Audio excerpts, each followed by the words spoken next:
ప్రమీల పాపని కిడ్నాప్ చేసి గుణ ఒక గదిలో బంధించి ఉంటాడు. ఒక రౌడీ గది బయటే కాపలా కాస్తూ ఉంటాడు. ప్రమీల పాపని చామంతి వెతుకుతూ ఉంటుంది.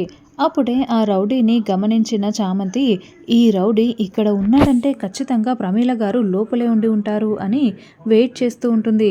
కాసేపటికి ఆ రౌడీ అక్కడి నుండి పక్కకు వెళ్ళగానే చామంతి ఆ గదిలోకి వెళ్తుంది. ప్రమీల గారు మీరిక్కడే ఉన్నారా, రండి, వాళ్ళు వచ్చే లోపలే మనం వెళ్ళిపోదాము అని చామంతి ఆవిడ కట్లన్నీ విప్పుతూ ఉంటుంది. మరోవైపు రోజా వెళ్తూ ఉంటే జగదీష్, దీక్ష ఇద్దరూ కూడా రోజా వెనక వైపు నుండి మొహానికి కవర్ వేసి బిగించేసి ప్రాణాలు తీస్తూ ఉంటారు.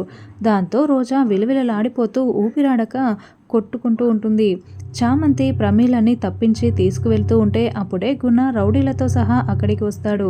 చూడు, మర్యాదగా మమ్మల్ని వదిలేసేయ్, లేకుంటే అని చామంతి వార్నింగ్ ఇస్తూ ఉంటే, లేకుంటే ఏంటి, నిన్ను అంత తేలిగ్గా వదిలేస్తానా, నిన్ను ఏదో ఒకటి చేసి అని గుణ అసభ్యంగా మాట్లాడుతూ ఉంటాడు.